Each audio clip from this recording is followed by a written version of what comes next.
Ceci est un livre audio autogénéré par Google. Logique juridique. Collection dirigée par Gérard Marcoux. Le droit n'est pas seulement un savoir, il est d'abord un ensemble de rapports et pratiques que l'on rencontre dans presque toutes les formes de société.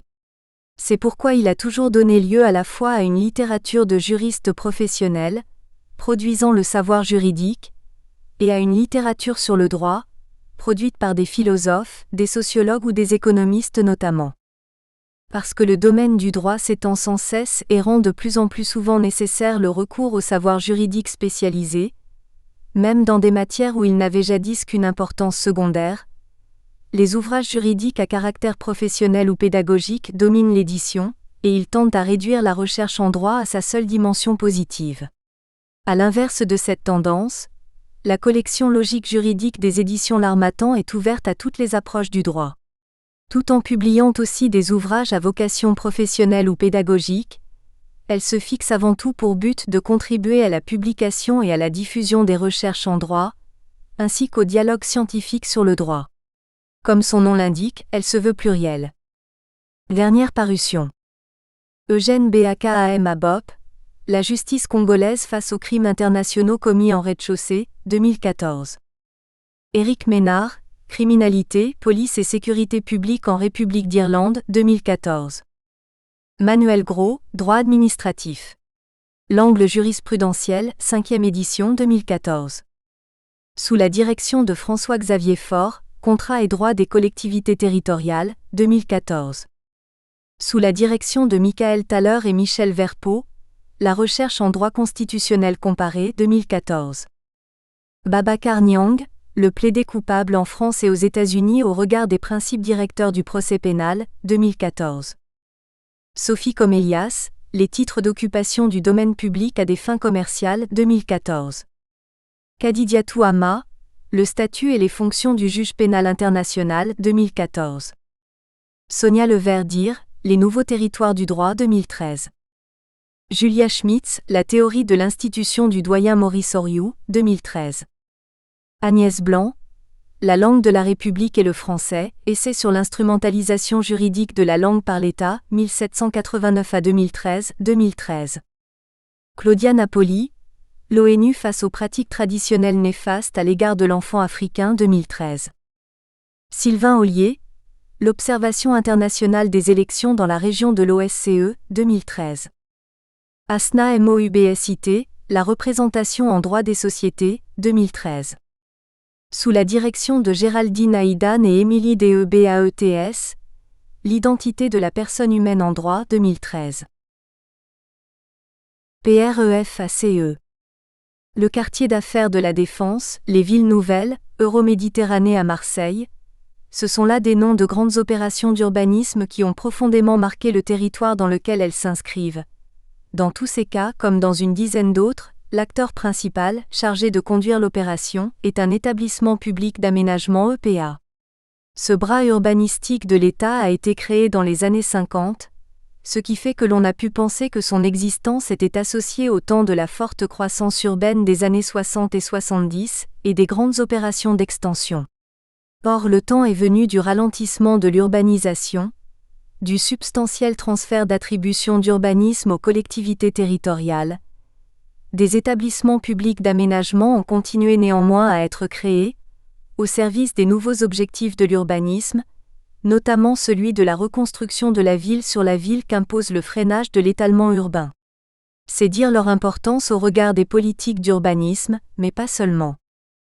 L'importance des EPA se situe aussi au regard des institutions et du droit. Une grande opération confiée en tout ou en partie à un établissement public d'aménagement a pour effet d'affecter les rapports avec les collectivités territoriales qui ont d'abord subi un urbanisme imposé, avant de s'imposer comme des interlocutrices ou des acteurs essentiels dont l'établissement public est un partenaire, suivant des modalités ajustées aux données de la localité concernée. Les rapports au sein de l'administration de l'État sont également touchés. L'établissement public intervient sur un territoire local mais répond de ses interventions auprès de l'administration centrale, et particulièrement d'une instance dédiée d'abord aux villes nouvelles ensuite aux grandes opérations d'urbanisme. L'EPA est une remarquable source de réflexion pour les juristes. Une fois de plus, on relève la remarquable plasticité de la notion d'établissement public, qui paraît être un atout plutôt que le produit d'une crise comme le relevait naguère la doctrine. L'EPA relève du droit public, je suis oiseau, voyez mes ailes, mais il use du droit privé, je suis souris, vive les rats. Il a pu se faire laboratoire, pour le droit de la domanialité publique. Il est aujourd'hui confronté au délicat problème du droit économique de la concurrence. Il a dû se faire à l'idée qu'il était mortel avec les difficultés que comporte la cessation d'activité, comme les villes nouvelles en ont fait l'expérience. Il manquait dans la galerie des portraits du droit de l'urbanisme, celui des établissements publics d'aménagement. Le manque est désormais comblé avec le présent ouvrage d'Alexandra Coquière que j'ai un très grand plaisir à présenter au lecteur.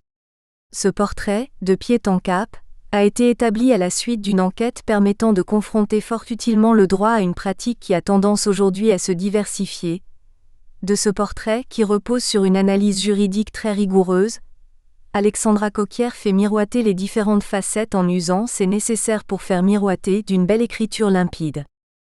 Jean-Pierre Le Breton, professeur émérite à l'Université de Versailles-Saint-Quentin en Yvelines. Dédicace à mes parents, à mon frère. Remerciements. Cet ouvrage est issu d'une thèse de doctorat en droit public de l'Université de Versailles-Saint-Quentin en Yvelines, soutenue le 8 janvier 2013. Je remercie tout d'abord M. Étienne Fatome, professeur émérite à l'Université Paris 1, Jean-Pierre Le Breton, professeur émérite à l'Université de Versailles-Saint-Quentin en Yvelines, Stéphane Manson, professeur à l'Université de Versailles-Saint-Quentin en Yvelines, Pascal Planchet, professeur à l'Université Lyon 2 et François Priet, professeur à l'Université d'Orléans, pour l'honneur qu'ils m'ont fait en participant à mon jury de thèse. Je tiens à exprimer ma profonde gratitude à monsieur le professeur Jean-Pierre Le Breton, qui avec une infinie patience, a su guider mes pas sur le chemin de la thèse. Un grand merci à Olivier Guézou pour ses précieuses observations dans le domaine de la commande publique, et à Nathalie Wolf pour ses très utiles relectures et son énergie communicative. Mes travaux de thèse m'ont conduite à réaliser un certain nombre d'entretiens. Je tiens à faire part de ma reconnaissance à tous ceux et toutes celles qui très aimablement ont su accorder de leur temps pour répondre à mes questions. Françoise Alouis, Monsieur Artigue-Bieil, André Jambletton, France Bossuet, Yves Boucly, François Brière, Rémi Costantino, Cécile Delevaux, Florent Déhu, Claude Garot, Pierre-Yves Gius, Alvar Hervieux, Marc Kaczynski, Jean-Paul Lacaze, Rémi Masson, Michel Mazingue, Dominique Orsolini, Roland Pellet, Jean-Eudes Roulier, Corinne Sarfati, Jonathan Seban, Gilles Sensini, Jacques Touchefeu. J'aimerais enfin adresser mes remerciements à ceux qui m'ont permis d'accéder à un certain nombre d'archives des établissements publics, des collectivités territoriales et de l'État. Je remercie notamment Vincent Roger et Élie Bicol que j'ai, à de nombreuses reprises, sollicités pour des recherches au ministère en charge de l'urbanisme. Liste des abréviations. Divers. AFF, Affaires. AFTRP, Agence foncière et technique de la région parisienne. AN, Assemblée nationale. AR. Articles S. O. Conc. Autorité de la concurrence. C. Contre. CAA, Cour administrative d'appel. CE, Conseil d'État. CESR, Conseil économique et social régional. CGEDD, Conseil général de l'environnement et du développement durable. CGPC, Conseil général des ponts et chaussées. CRON. Chronique. CJCE, Cour de justice des communautés européennes. CJUE, Cour de justice de l'Union européenne. CNE, Commune. COM. CE, Commission des communautés européennes. Commentaire. Conc. Conclusion. CPER, Contrat de plan État-région. CRC, Chambre régionale des comptes. DATAR, Délégation à l'aménagement du territoire et à l'action régionale. Depuis 2009, Délégation interministérielle à l'aménagement du territoire et l'attractivité régionale. DDE, Direction départementale de l'équipement. DDT, Direction départementale des territoires. DREF, Direction régionale de l'équipement Île-de-France. EPA, Établissement public d'aménagement. EPAD, Établissement public d'aménagement de la Défense. EPAG, Établissement public d'aménagement de la Guyane. EPAMarne, Établissement public d'aménagement de Marne-la-Vallée. EPAMSA, Établissement public d'aménagement du Mantois Seine-Aval. EPAVN, Établissement public d'aménagement de Ville-Nouvelle. EPBS, Établissement public de Bassène. EPF, Établissement public foncier. EPIC, Établissement public à caractère industriel et commercial. EPML, Établissement public de la métropole Lorraine. EPORA, Établissement public de l'Ouest-Rhône-Alpes. EPRART, Établissement public de restructuration de Roubaix-Tourcoing. EA. EOTRES. FASC fascicules. FEDE. Fédération. IORIF, Institut d'aménagement et d'urbanisme de la région Île-de-France. IAURP, Institut d'aménagement et d'urbanisme de la région parisienne. LOLF, Loi organique relative aux lois de finances. MIN. Ministre. MOP, Maîtrise d'ouvrage public. NBP, Note de bas de page. OPS, Observation. OIN, Opération d'intérêt national. PIG, Projet d'intérêt général. PLU, Plan local d'urbanisme. PNRQAD, Programme national de requalification des quartiers anciens. PNRU, Programme national de rénovation urbaine. POS, Plan d'occupation des sols. PPIF, Programme pluriannuel d'intervention foncière. PSO, Projet stratégique et opérationnel. PTS.S. REP-MIN. Réponse ministérielle. REP. République. REC requête. RGPP, Révision générale des politiques publiques. SAN, Syndicat d'agglomération nouvelle. SCA, Syndicat communautaire d'aménagement. SCOT, Schéma de cohérence territoriale. SEDRIF, Schéma directeur de la région Île-de-France.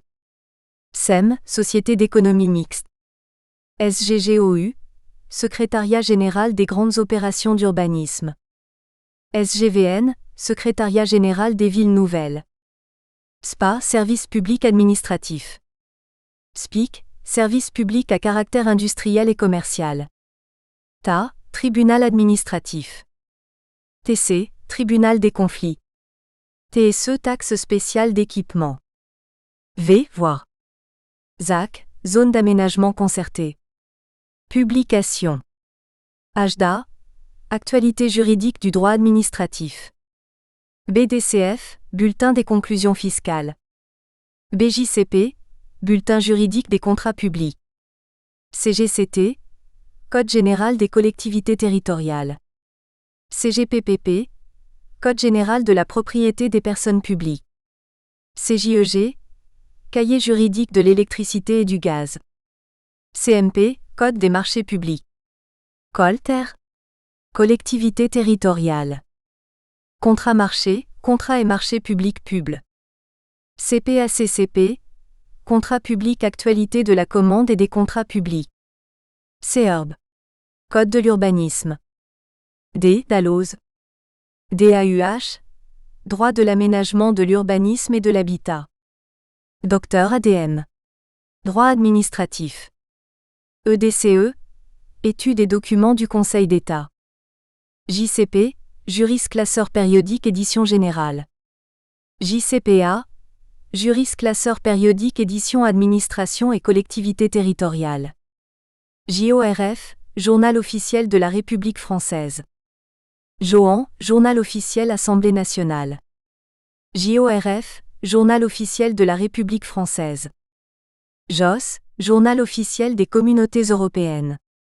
JOU, Journal officiel de l'Union européenne.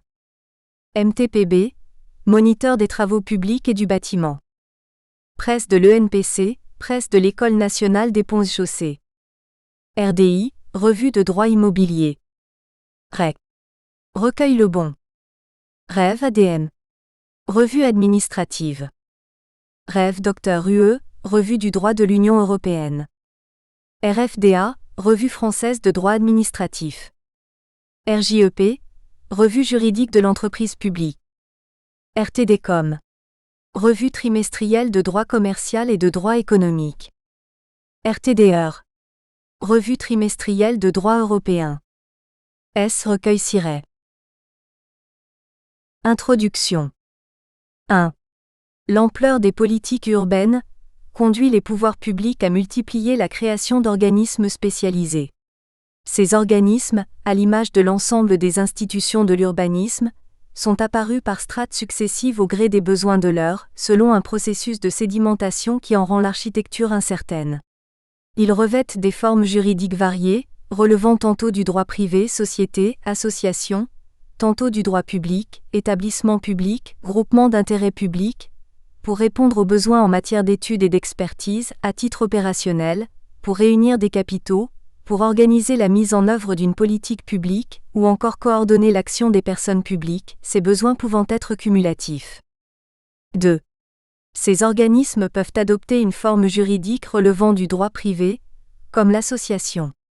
C'est le cas des agences d'urbanisme créées pour constituer un outil de connaissance du territoire et participer à la définition des politiques d'aménagement et à l'élaboration des documents d'urbanisme.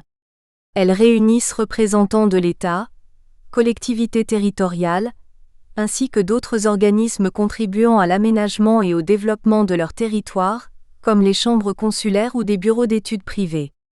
Il est à noter que la loi d'orientation foncière du 30 décembre 1967 prévoyait la création d'établissements publics d'études et de recherche compétents en matière d'études urbaines, établissements publics à caractère administratif, AR. L121 A3 CERB, mais à défaut de décret d'application, ces derniers n'ont pas vu le jour. En outre, la forme de l'association s'est révélée être plus souple que celle de l'établissement public administratif. 3. Un certain nombre d'institutions adoptent le mode sociétaire. C'est le cas des premières agences d'urbanisme. Mais c'est surtout la formule privilégiée des opérateurs de l'aménagement, avec le développement des sociétés d'économie mixte, SEM. Apparues au milieu des années 20, elles sont aujourd'hui plus d'1 millier, la grande majorité étant des SEM locales. La SEM présente l'intérêt de réunir au sein d'une même société des actionnaires publics et privés. Créées sous la forme de sociétés anonymes, les SEM locales sont compétentes pour réaliser des opérations d'aménagement et de construction, ou pour exploiter des services publics à caractère industriel ou commercial ainsi que toute autre activité d'intérêt général. Des SEM d'État ont aussi été créés pour intervenir dans les domaines du logement et de l'aménagement. Mais depuis quelques années, la SEM fait progressivement place à la société publique locale. En effet, le législateur, se faisant le relais de la volonté des élus, a tenté de trouver une alternative à la SEM avec une formule qui demeure proche de celle-ci pour permettre aux collectivités territoriales de recourir à la société sans avoir à mettre en œuvre une procédure de mise en concurrence préalable. Ainsi a été conçue la Société publique locale d'aménagement, SPLA, par la loi du 13 juillet 2006 d'engagement national pour le logement, et régie par les dispositions de l'art. L327A1 et S. du Code de l'urbanisme. D'abord créée à titre expérimental, la formule est pérennisée par la loi du 28 mai 2010 pour le développement des sociétés publiques locales, SPL. La SPLA est compétente pour réaliser toutes les opérations d'aménagement prévues par le Code de l'urbanisme. À la différence de la SEM, son capital est exclusivement public. La SPLA, comme la SPL, intervient exclusivement pour le compte de leurs actionnaires. 4. Avec un statut de droit public, il est aussi des outils ayant vocation à coordonner l'action des personnes morales, dépourvues de but lucratif. Le groupement d'intérêt public, GIP, est ainsi apparu avec la loi du 15 juillet 1982 d'orientation et de programmation pour la recherche et le développement technologique de la France. Celui-ci a été conçu à l'origine pour rassembler des personnes publiques, et éventuellement des personnes privées, pour les besoins d'une activité de recherche et de développement technologique, mais la formule du GIP a été étendue à d'autres besoins, comme en matière d'études urbaines, puisque la loi SRU permet la création d'agences d'urbanisme sous la forme d'un GIP, ou de la politique de la ville avec la création des GIP pour le développement social urbain. Dans une période plus récente, se développent également des GIP d'aménagement et de développement du territoire. Le GIP qui dispose de la personnalité juridique et de l'autonomie financière est généralement composé d'une équipe légère. En pratique, c'est essentiellement un instrument de pilotage. Il est créé pour une durée déterminée, mais peut faire l'objet de renouvellement. 5. À côté des différents instruments évoqués, on observe que la formule de l'établissement est largement exploitée, se déclinant en un vaste éventail d'organismes d'intervention. Établissement public et aménagement. 6. La formule de l'établissement public présente une grande hétérogénéité. Ainsi, selon le professeur Drago, il n'y a pas de notion plus imprécise, plus bouleversée. Les établissements publics présentent des différences majeures et ne paraissent plus liés que par leur seule qualification. Cette hétérogénéité serait à l'origine de la crise de la notion d'établissement public. Selon le professeur Théron, l'établissement public n'est qu'un instrument aux mains de la puissance publique, il n'est au fond que ce que l'autorité publique veut qu'il soit. Or, et c'est peut-être la raison de la crise qu'il ne cesse de subir depuis plusieurs décennies, l'établissement public ne répond pas dans l'utilisation qui en est faite aux exigences issues de ses fondements juridiques. Ainsi, le nombre d'établissements publics existants est important, la plasticité de ces derniers permettant de s'adapter à des besoins très divers. Mais si, selon un rapport récent du Conseil d'État, la formule de l'établissement public nécessite un recentrage, elle présente selon lui toujours des atouts indéniables comme de conférer la personnalité morale à un organisme public et une grande souplesse et autonomie de gestion. 7. Un rapport du Conseil d'État de 1985 liste différents motifs de recours à l'établissement public, ceux tirés de l'objet même du service public, ceux tirés de l'organisation administrative et financière, ceux tirés des rapports de pouvoir et ceux tirés de l'intérêt des personnels. Il ne s'agit pas ici de reprendre toutes les raisons évoquées dans le rapport précité, mais au moins 2 d'entre elles semblent être à l'origine d'un certain nombre d'établissements publics, dont ceux qui font l'objet de la présente étude. Il s'agit, pour ce qui concerne les préoccupations se rattachant aux motifs tirés de l'objet du service, d'une volonté de réaliser une coopération entre l'État et les collectivités locales. Ainsi, la formule de l'établissement public permet de regrouper, de rassembler les intéressés et les éléments administratifs s'y rattachant autour d'un projet, coopération qui peut également faire intervenir d'autres personnes morales, notamment d'autres établissements publics. L'établissement public peut apparaître également comme la formule idoine, dans un souci d'efficacité, pour donner à une activité un caractère plus opérationnel qu'il s'agisse de construire, produire, vendre ou acheter. 8. L'établissement public, qui présente un certain nombre d'atouts, connaît toutefois des limites lorsque l'action de cet outil a des répercussions sur la vie économique, face à la prégnance croissante du droit de l'Union européenne des affaires.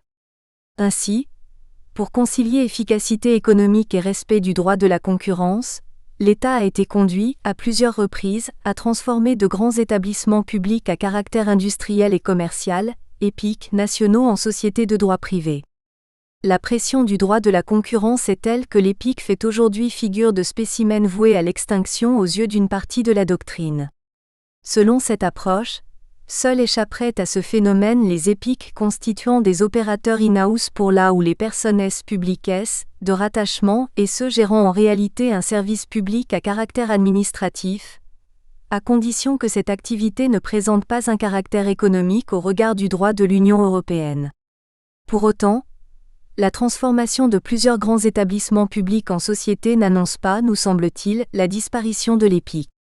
Parce que le traité sur le fonctionnement de l'Union européenne prévoit que les entreprises en charge d'un service d'intérêt économique général sont soumises aux règles de concurrence, dans les limites où l'application de ces règles ne fait pas échec à l'accomplissement en droit ou en fait de la mission particulière qui leur a été impartie, il apparaît possible de concilier, au nom de l'intérêt général, le recours à l'EPIC avec les sujétions des règles de concurrence.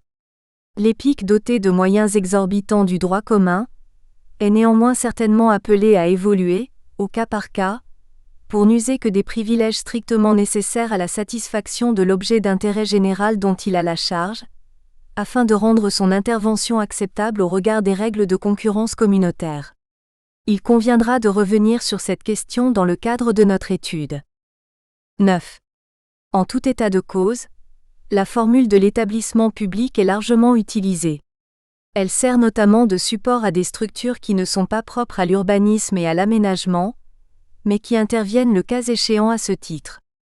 Outre les établissements publics dont l'objet n'est pas directement lié à l'urbanisme, pouvant être amenés à réaliser des études ou mener des opérations d'aménagement, comme les chambres consulaires, Réseau ferré de France, ou les ports autonomes et les grands ports maritimes, il y a dans un tout autre registre, les établissements publics de coopération qui, sans être voués spécifiquement à l'urbanisme, dans le cadre des compétences qui leur sont dévolues, peuvent intervenir en la matière. C'est le cas des établissements publics de coopération intercommunale, EPCI à fiscalité Aurore, communautés urbaines, communautés d'agglomération, communautés de communes. Il y a également les syndicats mixtes composés de deux sous-ensembles, ceux regroupant uniquement des communes et des EPCI, syndicats dits fermés, et ceux ouverts à un champ élargi de personnes publiques, à l'exclusion de l'État, syndicats dits ouverts. 10. La formule de l'établissement public est par ailleurs employée dans le domaine de l'aménagement pour constituer des outils plus spécialisés, comme prolongement de l'État dans la mise en œuvre de sa politique, A, ou en tant qu'opérateur des personnes publiques, B. A. Les agences. 11. Les agences, dont le nombre a augmenté de façon exponentielle depuis une vingtaine d'années dans des domaines divers, sont caractérisées par l'autonomie et l'exercice d'une responsabilité structurante dans la mise en œuvre d'une politique publique nationale. Elles interviennent notamment dans le domaine de l'urbanisme. On peut citer l'établissement public d'aménagement et de restructuration des espaces commerciaux et artisanaux, EPARECA, l'Agence nationale de l'habitat, ANA, et l'Agence nationale pour la rénovation urbaine, ANRU. 12. L'ANA, établissement public à caractère administratif créé en 1971, a pour mission de promouvoir le développement et la qualité du parc existant de logements privés ainsi que de participer à la lutte contre l'habitat indigne et à l'amélioration des structures d'hébergement. À cette fin, l'ANA, en partenariat avec les collectivités, attribue des subventions aux propriétaires bailleurs, propriétaires occupants et copropriétaires en vue de l'amélioration du parc de logements privés existant. Elle intervient également dans le cadre de missions d'assistance, d'études ou de communication, ayant pour objet d'améliorer la connaissance du parc privé existant. Elle contribue, par ailleurs, à la réalisation d'observatoires sur l'habitat. 13. L'EPARECA, créé par la loi n° 96/987 du 14 novembre 1996 relative à la mise en œuvre du pacte de relance pour la ville, tient à la fois de l'investisseur et de l'opérateur. Opérationnel depuis 1998, il est régi par les dispositions des articles L325A1 et S. du Code de l'urbanisme. Il a pour mission de favoriser l'aménagement et la restructuration des espaces commerciaux et artisanaux dans les zones urbaines sensibles, et les territoires faisant l'objet d'un contrat urbain de cohésion sociale, ou retenu au titre du Programme national de requalification des quartiers anciens (PNRQAD). Avec l'accord des communes et des établissements publics de coopération intercommunale concernés, qui le sollicitent, il assure la maîtrise d'ouvrages d'action et d'opérations tendant la création, l'extension, la transformation ou la reconversion de surfaces commerciales et artisanales situées dans ces zones.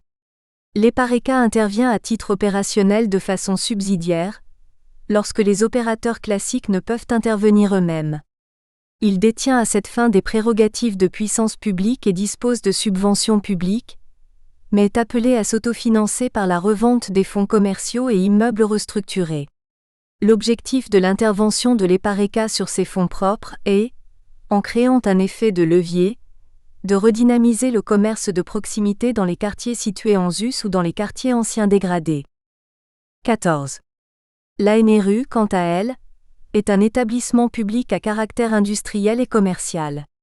Celle-ci est créée par la loi numéro 2003-710 du 1er août 2003 d'orientation et de programmation pour la ville et la rénovation urbaine.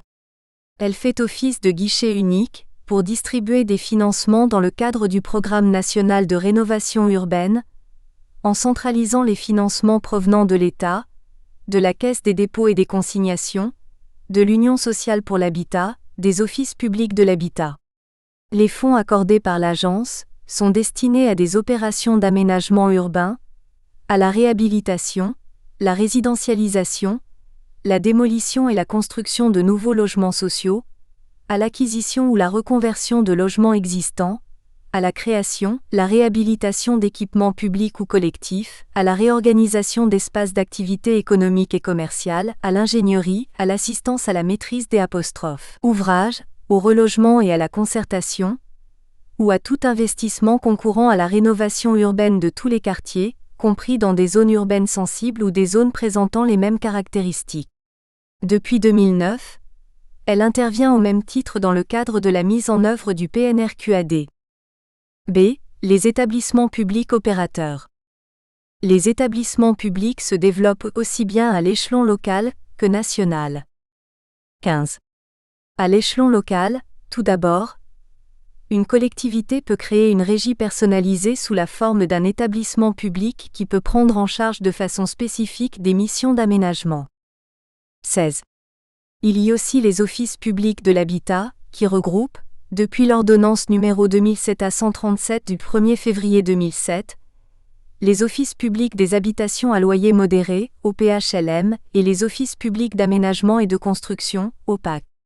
Ce sont des établissements publics locaux à caractère industriel et commercial régis par les dispositions des articles L421-1 et S.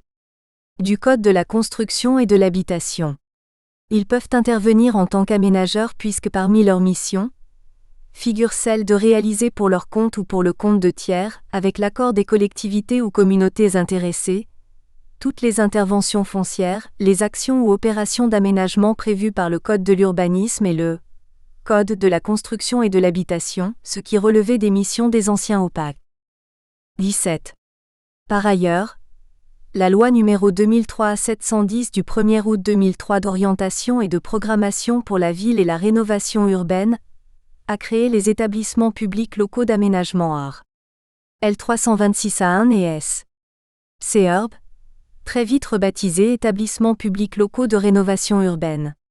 Ce sont des EPIC compétents pour conduire pour le compte exclusif de leurs membres des opérations et actions de rénovation urbaine et de développement économique au sens de la loi précitée. Chaque établissement est créé par le préfet, sur délibération concordante des organes délibérants des EPCI et des collectivités territoriales compétentes. L'intérêt de cette structure est de regrouper les moyens et les compétences au sein d'un organisme unique pour conduire des opérations complexes que sont celles relevant de la politique de la ville, grands projets de ville, opérations de renouvellement urbain. À l'origine, ces établissements étaient habilités à intervenir uniquement dans le cadre des zones urbaines sensibles, ZUS. Leur périmètre d'intervention a été élargi par la loi portant engagement national pour le logement, ENL, en 2006, et mis en cohérence avec celui des opérations financées par l'ANRU, dans la mesure où la mise en œuvre des projets de rénovation urbaine peut impliquer une intervention dépassant les limites des US et que certains projets de rénovation urbaine concernent par dérogation des territoires qui ne sont pas situés dans ces zones.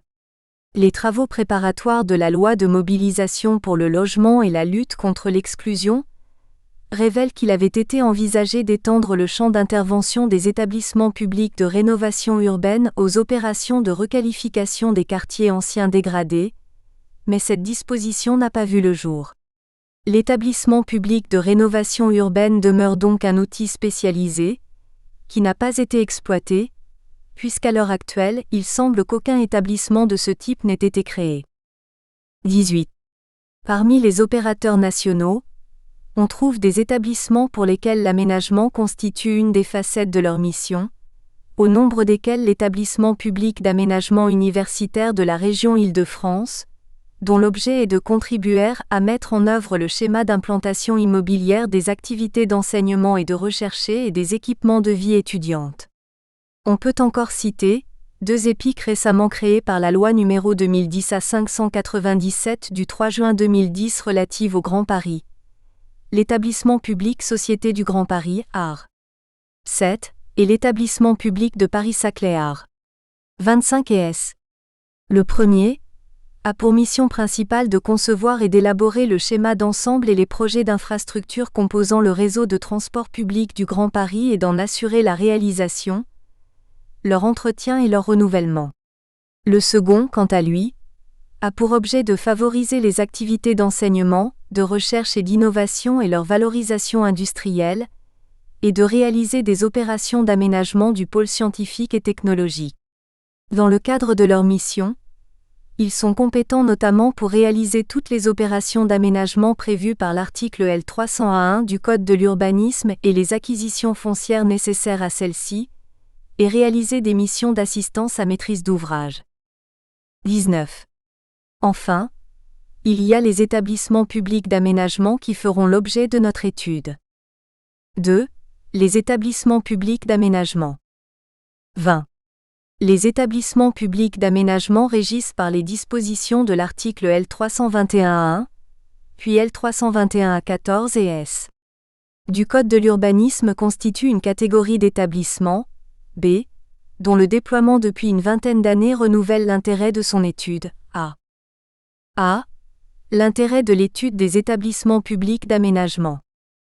21.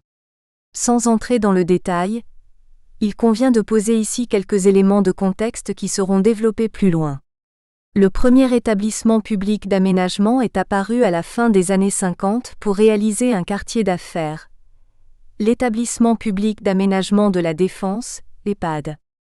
Peu de temps après, pour la mise en œuvre de la réalisation des villes nouvelles, plusieurs autres établissements ont été créés sur le même modèle. Par ailleurs, 2 autres établissements ont été créés sur la base des mêmes dispositions statutaires pour faciliter la mise en œuvre des schémas d'aménagement de la Basse-Seine et de la métropole lorraine.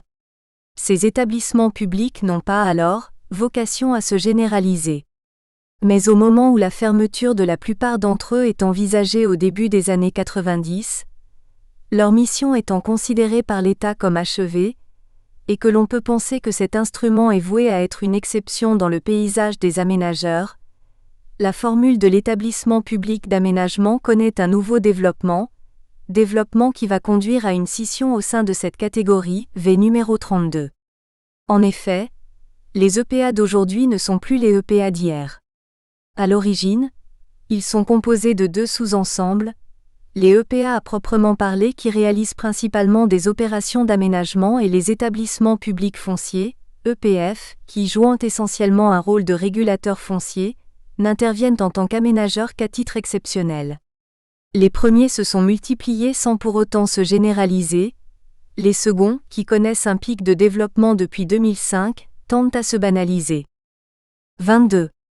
À l'heure du bilan de la première génération d'EPA dont une grande partie ont été dissous, il est apparu pertinent d'étudier des établissements publics qui connaissent un nouvel essor alors que les besoins pour lesquels ils ont été créés à l'origine ne sont plus les mêmes, et que la répartition des compétences entre l'État et les collectivités territoriales en matière d'urbanisme a évolué.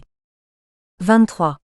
Par ailleurs, l'étude des EPA sera l'occasion de vérifier les manifestations d'une crise de la notion d'établissement public, semble-t-il originelle, et au-delà de la crise notionnelle, si ces établissements subissent une crise de l'établissement public à caractère industriel et commercial, dans sa forme même, observée ces dernières années en raison principalement du resserrement des règles de concurrence. B. Délimitation du champ d'étude. Les établissements publics d'aménagement en tant que catégorie au sens de la Constitution. 24. La présente étude portera sur la catégorie des établissements publics d'aménagement de l'État. Il convient donc au préalable de définir les contours de cette catégorie, 1, et de formuler quelques observations sur les règles constitutives de celle-ci, 2. 1. Définition de la catégorie des établissements publics d'aménagement. 25. L'article 34 de la Constitution dispose que la loi fixe les règles concernant la création de catégories d'établissements publics. En l'absence de précision apportée par les textes, c'est la jurisprudence du Conseil constitutionnel, rejoint par le Conseil d'État, qui va définir les critères permettant de déterminer si un établissement public relève d'une nouvelle catégorie ou s'il peut être rattaché à une catégorie existante. Dans un premier temps, le Conseil constitutionnel juge que les établissements entrant dans la même catégorie sont les établissements publics dont l'activité a le même caractère administratif ou industriel et commercial et s'exerce territorialement sous la même tutelle administrative, et qui ont une spécialité étroitement comparable. En dépit de l'utilisation de l'expression spécialité étroitement comparable, la jurisprudence montre que le Conseil constitutionnel, comme le Conseil d'État, ont en réalité une interprétation large de la spécialité. Pour mieux correspondre à cette approche, le Conseil constitutionnel, dans une décision du 30 mai 1979, adopte la formulation de spécialité analogue. Peu de temps après, le Conseil constitutionnel abandonne explicitement le critère du même caractère administratif ou industriel et commercial. Dès lors, forment une même catégorie les établissements publics dont l'activité s'exerce territorialement sous une même tutelle et qui ont une spécialité analogue. 26. Le Conseil d'État, pour apprécier l'analogie de spécialité, vérifie si l'établissement public en cause est comparable à ceux relevant d'une catégorie existante, eu égard à l'objet et à la nature des activités qu'il assure. Dans l'hypothèse où l'établissement public exerce diverses activités, ce qui est fréquent, c'est son activité principale qui sera retenue. Comparable, n'étant pas identique, l'appréciation de la notion de spécialité analogue est relativement délicate, d'autant qu'au regard de la jurisprudence, il apparaît que l'objet d'un établissement public est compris de façon large par le Conseil constitutionnel et le Conseil d'État. Néanmoins, lorsqu'un établissement public ou un ensemble d'établissements publics présente une spécificité, en raison de la nature et de l'ampleur des missions assignées, il relève d'une nouvelle catégorie. Toutefois, les applications de cette approche par les hautes juridictions peuvent laisser l'observateur hésitant quant à l'appartenance d'un établissement public ou non à une catégorie existante.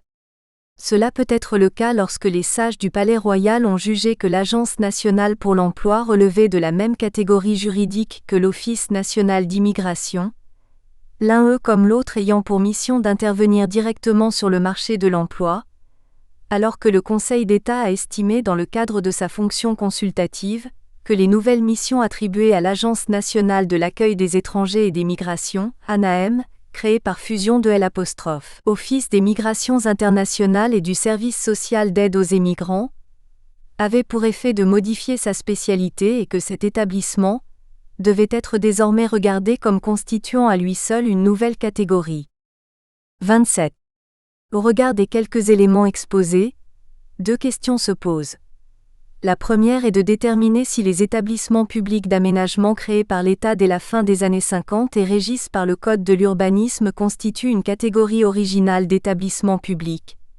La seconde, liée à la précédente, est de savoir si les EPF, qui pendant longtemps ont été régis par un même dispositif législatif que les EPA, relèvent de la même catégorie juridique. Ils sont soumis à la même tutelle, il reste à vérifier s'ils présentent une spécialité analogue.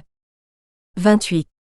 La première mention d'établissement public en tant qu'aménageur semble remonter à la loi numéro 51A592 du 24 mai 1951 relative aux comptes spéciaux du Trésor pour l'année 1951. Son article 9 prévoit la possibilité de recourir à des SEM ou à des établissements publics pour coordonner la réalisation des travaux de mise en valeur de portions de territoire, et renvoie à un décret d'application le soin de préciser les modalités d'organisation des organismes visés. Il semble qu'aucun établissement public n'ait été créé sur la base de ces dispositions. Le premier EPA est créé sur le fondement du décret du 10 novembre 1954, pris en règlement d'administration publique, qui n'est pas un texte d'application de la loi du 24 mai 1951, mais de la loi du 14 août 1954 autorisant le gouvernement à mettre en œuvre un programme d'équilibre financier, d'expansion économique et de progrès social. L'objet de ce décret est très proche de celui de la loi sus-évoquée. D'ailleurs, l'exposé des motifs de ce décret fait référence à l'article 9 de ladite loi. En effet, Le décret du 10 novembre 1954 autorise le recours à un établissement public ou une SEM pour réaliser des opérations foncières et des travaux d'équipement dans le cadre de l'aménagement de zones d'habitation et de zones industrielles des opérations, intéressant plusieurs collectivités, établissements publics ou services publics, et nécessitant la mise en œuvre de diverses sources de financement. L'organisme choisi a pour mission d'assurer l'étude et la coordination des opérations, de procéder à l'exécution totale ou partielle des opérations et éventuellement, assurer l'exploitation et l'entretien de certains ouvrages. On peut alors se demander pourquoi il est apparu nécessaire de prendre un nouveau texte.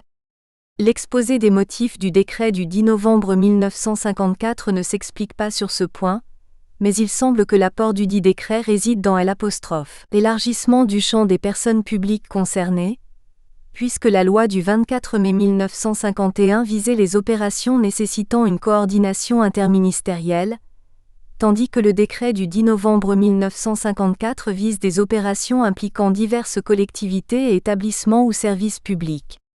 Les dispositions de ce décret sont codifiées à l'article 78A1 du Code de l'urbanisme et de l'habitation, qui acquiert valeur législative en 1958. 29. Si un EPA avait été créé entre 1954 et 1958, il l'aurait été sur la base d'un texte à valeur réglementaire. Toutefois, au regard de la jurisprudence souple du Conseil constitutionnel et du Conseil d'État, il est vraisemblable que ces établissements, en considération de leur objet, auraient pu être rattachés à la catégorie définie à l'article 9 de la loi du 24 mai 1951. 30. L'objet défini à l'article 78A1 du Code de l'urbanisme et de l'habitation est modifié et s'étoffe en 1958 pour permettre aux SEM et établissements publics d'intervenir dans le cadre de zones à urbaniser en priorité, ZUP, et en 1959 dans le cadre des agglomérations nouvelles. Puis, à l'occasion de la refonte du Code de l'urbanisme en 1976, l'article L321A1 qui remplace l'article 78A1 définit un objet commun aux EPA et à d'autres organismes qui est l'aménagement d'agglomérations nouvelles, de zones d'aménagement concerté, de lotissement, de zones de rénovation urbaine, de zones de restauration immobilière ou de zones de résorption de l'habitat insalubre. Selon la loi n° 85/729 du 18 juillet 1985 relative à la définition et à la mise en œuvre de principes d'aménagement qui modifient les dispositions précitées, les EPA d'une façon générale, sont compétents pour réaliser, ou pour faire réaliser toutes les interventions foncières et opérations d'aménagement prévues par le Code de l'urbanisme. Il est à noter que c'est la première fois depuis 1959 que la notion d'opération foncière réapparaît. Les dispositions du Code de l'urbanisme relatives aux EPA vont encore évoluer par la suite, pour étendre le champ des missions de ces établissements à des activités accessoires en matière de politique de la ville et de développement économique. Mais on peut affirmer, après une succession de textes qui témoignent de tâtonnements dans la définition des missions de ces établissements, que le noyau dur de celle-ci est bien l'aménagement. 31. C'est sur la base de l'article 78A1, puis de l'article L321A1 du Code de l'urbanisme qu'ont été créés les établissements publics à vocation principalement foncière, qui adopteront la dénomination d'établissement public foncier jusqu'à ce qu'ils fassent l'objet d'une catégorie spécifique au regard de la loi n° 2005/32 du 18 janvier 2005 de programmation pour la cohésion sociale. La lecture des décrets institutifs des EPF indique que l'aménagement de ZAC n'est pas la mission première de ces établissements. Leur rôle est défini essentiellement comme celui d'un opérateur foncier. Mais pour éviter d'avoir recours à une nouvelle loi pour instituer des établissements de ce type, si tant est qu'elle fût nécessaire, le pouvoir réglementaire insère dans le décret institutif de chaque EPF, pour justifier de sa parenté avec l'EPA, une disposition selon laquelle l'EPF peut, à titre exceptionnel et sous couvert d'une autorisation ministérielle, réaliser des opérations d'aménagement pour le compte de tiers. Il s'agit d'une hypothèse strictement définie, et dans les faits, il est extrêmement rare que les EPF l'exploitent. Mais d'un point de vue juridique, ils sont habilités, sous certaines conditions, à réaliser des opérations d'aménagement. Donc, ce sont des EPA. 32. La loi de programmation pour la cohésion sociale du 18 janvier 2005 distingue clairement les deux métiers des EPA, celui d'aménageur et celui d'opérateur foncier. L'objectif est de clarifier les missions des établissements publics de l'art. L. 321-1 du Code de l'urbanisme, notamment au regard du droit de la concurrence, dans la mesure où les EPF bénéficient d'une ressource fiscale. L'intitulé du chapitre relatif aux établissements publics d'aménagement devient « Établissements publics fonciers et d'aménagement » et au sein de l'ancien article L. 321-1 du Code de l'urbanisme sont distingués les établissements publics d'aménagement, chargés de toutes les opérations d'aménagement prévues par le Code de l'urbanisme, et les acquisitions foncières nécessaires aux opérations qu'ils réalisent. Les établissements publics fonciers qui comprennent ceux créés après la loi du 18 janvier 2005, chargés exclusivement des acquisitions foncières et des opérations immobilières et foncières de nature à faciliter l'aménagement ultérieur des terrains. Et ceux créés avant la loi du 18 janvier 2005, qui, restant soumis aux dispositions de l'article L. 321-1 dans leur version antérieure, peuvent toujours réaliser de façon exceptionnelle et sur autorisation ministérielle, des opérations d'aménagement, jusqu'à ce qu'ils modifient leur statut en vue de devenir exclusivement des opérateurs fonciers. L'ordonnance n° 2011-1068 du 8 septembre 2011 relative aux EPF, aux EPA et à l'AFTRP entérine cette distinction en définissant des statuts distincts pour les EPA et les EPF. 33. Toutefois, en dépit de la séparation opérée par l'ordonnance du 8 septembre 2011, il est permis de se demander si les EPA et les EPF relèvent de catégories distinctes au sens de l'article 34 de la Constitution. La notion d'aménagement est relativement élastique, et si le Code de l'urbanisme, s'agissant des EPF et des EPA, distingue le métier d'aménageur et celui d'opérateur foncier, les limites entre les deux ne sont pas étanches.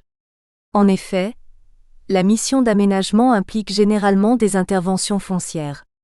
De ce point de vue, l'aménagement et les acquisitions foncières relèvent d'un même objet. En revanche, les actions foncières n'impliquent pas une action d'aménagement. Or, l'EPF, depuis la loi de programmation pour la cohésion sociale du 18 janvier 2005, n'a pas vocation et n'est plus habilité à réaliser des actions ou opérations d'aménagement. L'ordonnance du 8 septembre 2011 est l'occasion de redéfinir clairement les missions de l'EPF. L'article L. 321-1 du Code de l'urbanisme aujourd'hui dispose que les EPF mettent en place des stratégies foncières afin de mobiliser du foncier et de favoriser le développement durable et la lutte contre l'étalement urbain. À ce titre, ils sont compétents pour réaliser des activités de portage foncier, dont la finalité peut être un aménagement ultérieur par un autre opérateur ou la préservation de réserves foncières, notamment à des fins de protection contre les risques technologiques ou naturels, ou éventuellement à des fins de protection des espaces naturels et agricoles. Eu égard au rôle stratégique tenu par les EPF en matière de politique foncière, et à la nature de leurs activités exclusivement tournées vers le foncier, il semble que ces établissements se démarquent suffisamment des EPA pour constituer une catégorie à part entière. 34.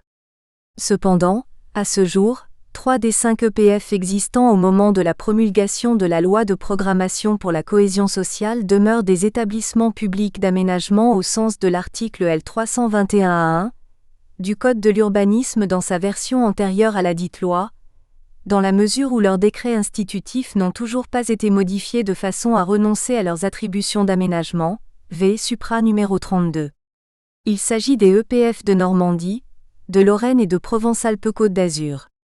L'article 2.2 de l'ordonnance du 8 septembre 2011 dispose que ces établissements restent soumis aux dispositions de l'article L. 321-1 du Code de l'urbanisme dans sa rédaction antérieure à la promulgation de la loi n° 2005-32 du 18 janvier 2005 de programmation pour la cohésion sociale pour achever les opérations d'aménagement et les travaux équipements décidés par délibération et autorisés par l'autorité de contrôle antérieurement à la date de publication de la présente ordonnance. Ces dispositions transitoires confirment que les nouvelles dispositions définissant les missions des EPF ne s'applique pas aux 3 établissements précités.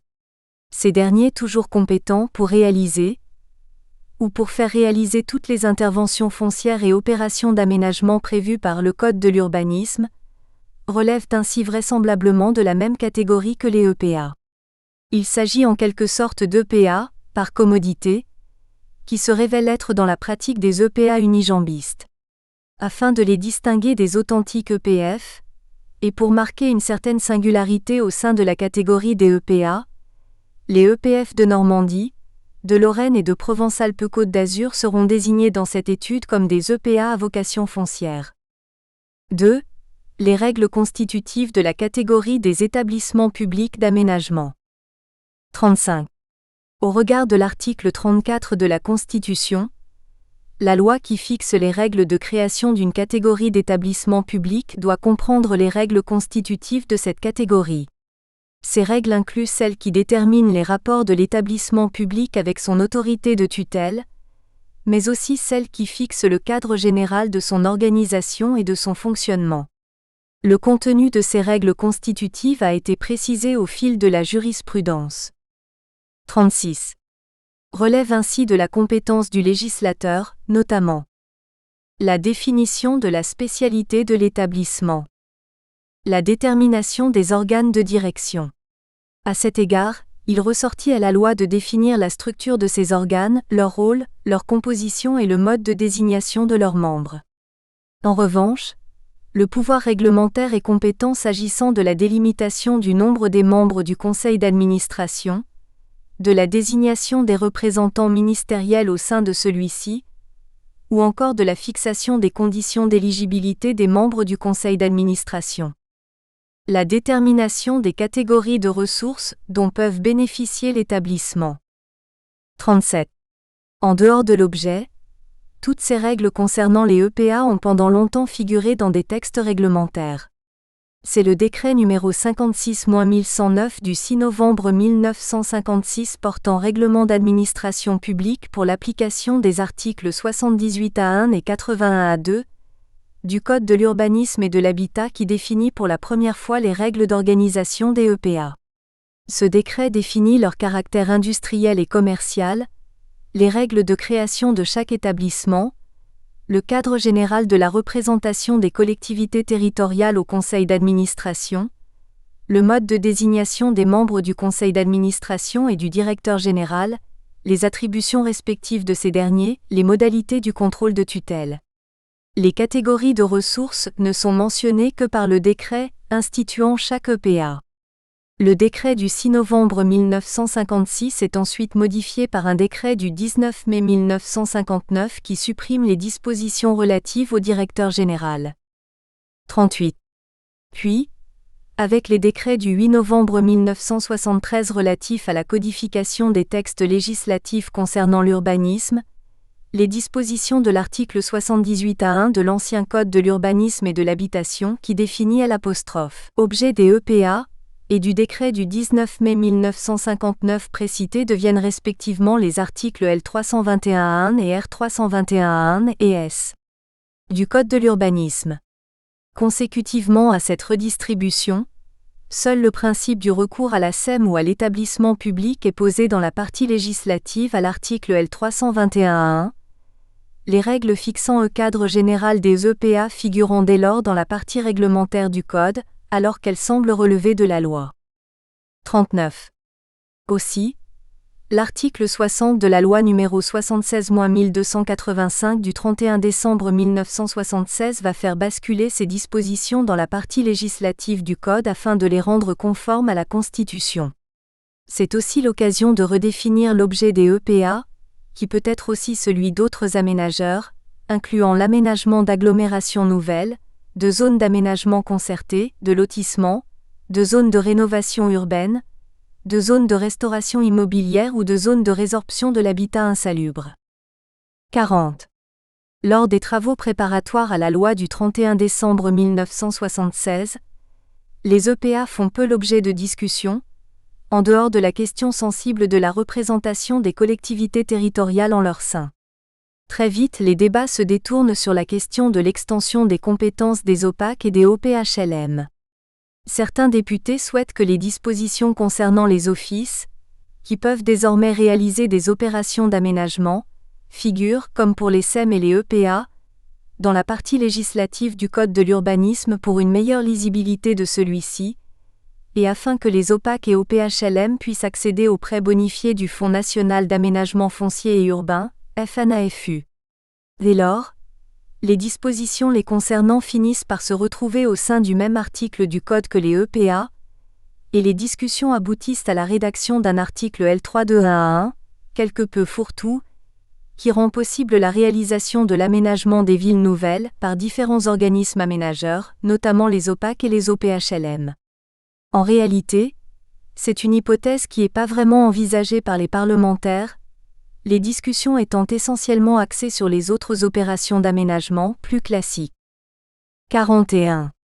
La loi n° 85/729 du 18 juillet 1985 relative à la définition et à la mise en œuvre de principes d'aménagement met de l'ordre dans ses dispositions et modifie l'article L321-1 du Code de l'urbanisme, exclusivement consacré dès lors aux EPA. Celui-ci finit par retenir une définition de leur mission plus générale, puisqu'il dispose que les EPA sont compétents pour réaliser ou pour faire réaliser toutes les interventions foncières et opérations d'aménagement prévues par le Code de l'urbanisme. 42. Enfin, après que la loi du 18 janvier 2005 de programmation pour la cohésion sociale a opéré une césure entre les EPA et les EPF, l'ordonnance n° 2011-1068 du 8 septembre 2011 procède à une réforme du statut de l'ensemble de ces établissements. La catégorie des EPF, celle des EPA et l'Agence foncière et technique de la région parisienne, AFTRP, sont chacun soumis à un régime statutaire qui lui est propre. Malgré les dispositions particulières régissant l'AFTRP, il faut ici préciser qu'il s'agit bien d'un EPA et non d'une nouvelle catégorie d'établissement public. La spécificité de son statut, encore qu'il rejoigne sur beaucoup d'aspects celui des autres EPA, tient essentiellement, nous semble-t-il, à un contexte d'intervention qui diffère par rapport aux autres EPA, dans la mesure où l'agence n'est pas dédiée à la réalisation d'une grande opération d'urbanisme déterminée. La refonte du régime de ces établissements est l'occasion de clarifier les missions de chacun d'eux, et de renforcer les règles de tutelle qui s'appliquent à eux, point qui sera développé dans la deuxième partie. 43.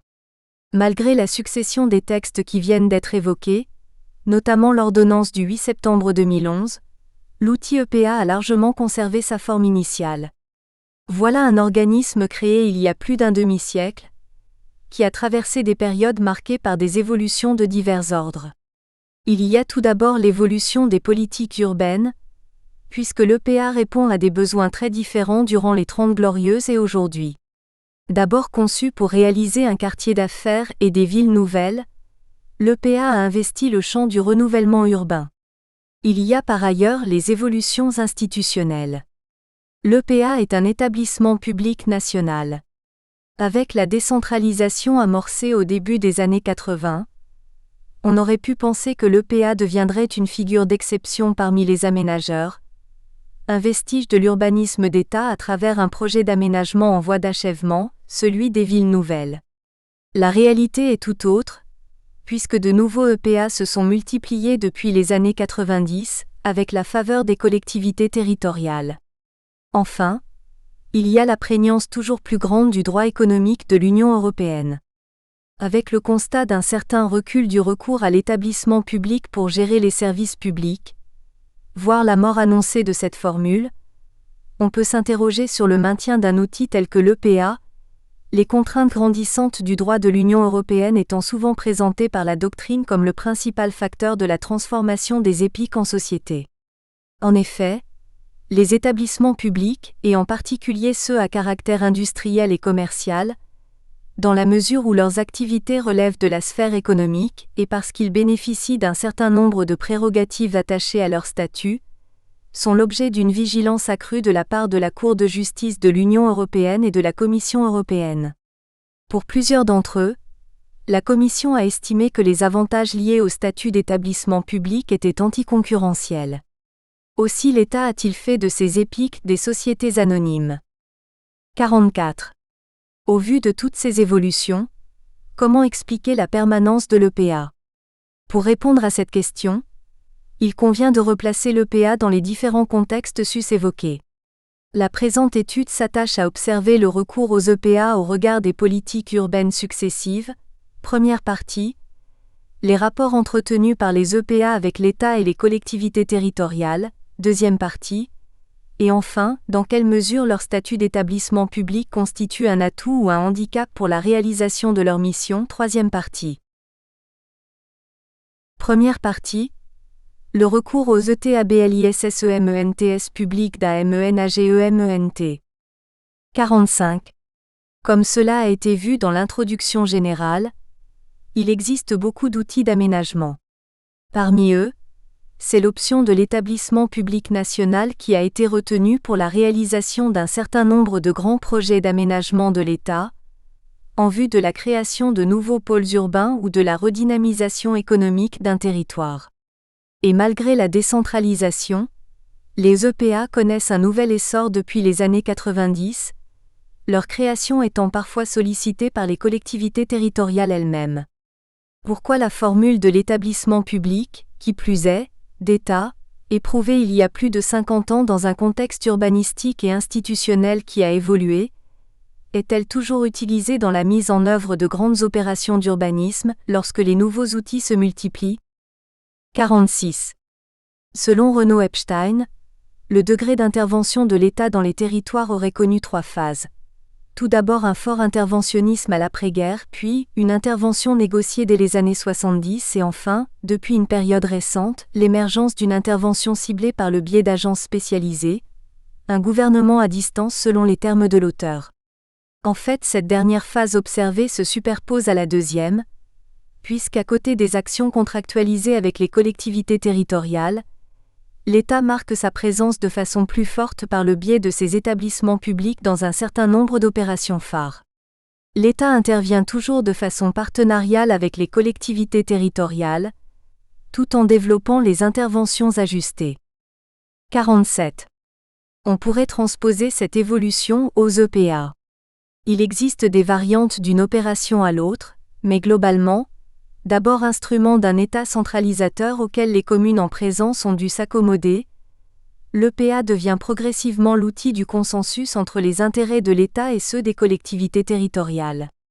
Pour autant, les derniers décrets institutifs des EPA et surtout l'ordonnance du 8 septembre 2011 réformant le statut de ces derniers, révèlent la volonté de l'État de réaffirmer le caractère national de ces établissements lui permettant d'intervenir de façon stratégique sur le territoire. 48. Les missions de l'EPA ont évolué avec le temps, se sont enrichies. Aujourd'hui, un EPA fait plus que de l'aménagement au sens strict du terme. Il intervient en tant que développeur, parfois comme investisseur, lorsque par exemple, il acquiert des biens immobiliers pour les réhabiliter puis les revendre. Il peut être un acteur de la politique de la ville et intervient notamment dans le domaine social. Les motifs pour lesquels un EPA est créé se sont diversifiés. On peut ainsi distinguer 2 phases de développement des EPA. La première caractérisée par l'apparition d'établissements en vue de créer du tissu urbain, titre 1. La seconde par la multiplication d'établissements aux missions plus diversifiées, révélant le potentiel d'adaptation de cet outil à l'évolution des politiques publiques, titre 2. Titre 1. Les établissements publics d'aménagement et l'extension urbaine, la génération des bâtisseurs. 49. Après la Deuxième Guerre mondiale, la période dans laquelle s'inscrit la création de l'établissement public d'aménagement de la Défense, est marquée en région parisienne par l'action du service d'aménagement de la région parisienne, SARP, service technique institué en 1943 auprès du délégué général à l'équipement national, et la personnalité de Pierre Gibel. En 1955, le SARP travaille sur l'élaboration du plan d'aménagement et d'organisation générale PADOG, qui regroupe les départements de la Seine, Seine-et-Oise, Seine-et-Marne et l'Oise. Le but est de contenir l'extension urbaine de la capitale en interdisant les constructions à ses alentours, tout en ménageant des exceptions, l'urbanisme dérogatoire, où l'on incite à la décentralisation des entreprises, notamment sous l'impulsion du ministre Claudius Petit vers la banlieue, mais aussi vers la province. C'est le début de l'aménagement du territoire. Parallèlement, le SARP tente d'éradiquer l'habitat insalubre à Paris notamment par des démolitions et la construction de grands ensembles en périphérie où pourront être relogés les habitants. 5 ans. La période des années 60 au cours de laquelle sont créées l'Agence foncière et technique de la région parisienne, AFTRP, et les premiers établissements publics d'aménagement des villes nouvelles, EPAVN, est marquée par un changement de stratégie urbaine, avec le renouvellement des concepteurs de l'aménagement et en région parisienne, par la nomination de Paul Delouvrier comme délégué général du district. Il ne s'agit plus d'empêcher l'extension de la région parisienne, considérée comme inéluctable, mais plutôt de la maîtriser autour de plusieurs pôles de développement relativement proches de Paris. Cette idée est transposée en province pour les grandes villes par la délégation à l'aménagement du territoire et à l'action régionale, DATAR.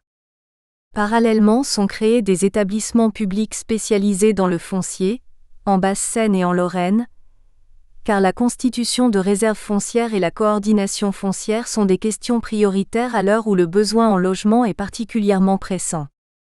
51. Tous ces établissements ont été créés sur le fondement des mêmes dispositions législatives, dispositions qui, comme cela a été évoqué dans l'introduction générale, ont évolué pour scinder la catégorie en 2 types d'établissements, les établissements publics d'aménagement et les établissements publics fonciers. Bien que dotés au regard du Code de l'urbanisme des mêmes attributions, jusqu'en 2005, dans les domaines de l'aménagement opérationnel et foncier, les EPA ne les exercent pas tous de la même façon, en raison des besoins qui diffèrent en fonction du territoire ou du projet concerné. Ainsi, on peut distinguer au sein de la catégorie des établissements publics d'aménagement, les établissements publics aménageurs qui n'usent de leurs attributions en matière foncière que de façon accessoire, chapitre 1, les établissements publics polyvalents qui exercent pleinement un double métier d'opérateur foncier et d'aménageur, chapitre 2, et les établissements publics fonciers qui ont la possibilité de réaliser ou réalisent ponctuellement des opérations d'aménagement, chapitre 3. Chapitre 1 – Les établissements publics aménageurs. 52. Dans cette famille, on trouve l'établissement public d'aménagement de la Défense, EHPAD, qui constitue un véritable prototype des établissements publics d'aménagement et les établissements publics d'aménagement des villes nouvelles, EPAVN. Les statuts de ces derniers s'inspirent du modèle de l'EHPAD et leurs missions sont très similaires puisqu'il s'agit de créer du tissu urbain, un quartier d'affaires pour le premier, des centres urbains nouveaux pour ceux qui suivent. Pourtant la filiation des EPAVN avec l'EHPAD est assez rarement évoquée dans les études ou les témoignages relatifs à l'expérience des villes nouvelles, probablement parce que les projets portés par ces établissements publics ne sont pas issus d'un même moule conceptuel, les schémas d'aménagement dans lesquels s'inscrivent lesdits projets n'adoptant pas les mêmes orientations. Du reste, l'EHPAD section 1 connaît une évolution différente de celle des EPAVN section 2, tant du point de vue de ses missions que de ses relations avec les collectivités territoriales. Section 1 – L'établissement public d'aménagement de la Défense. 53. L'EHPAD est le premier des EPA. 1. Le contexte dans lequel il évolue demeurant original par rapport à ces derniers puisqu'il intervient dans un cadre réglementaire dérogatoire. 2. Qui ne se retrouve pas dans le cadre des autres grandes opérations d'urbanisme de l'État. 1. Le choix d'un aménageur pour réaliser l'opération de la Défense. 54. Pour la première fois la formule de l'établissement public national est retenue. B. Pour réaliser une opération d'aménagement d'envergure, le quartier d'affaires de la Défense, A. A. L'opération de la Défense. 55. L'opération de la Défense est considérée comme l'œuvre du service d'aménagement de la région parisienne, SARP. Néanmoins, elle fait déjà l'objet d'études dans les années 30. Un concours d'architecture a été lancé dès 1931 pour aménager l'axe qui relie la place de l'Étoile au rond-point de la Défense, dans le prolongement de la voie triomphale.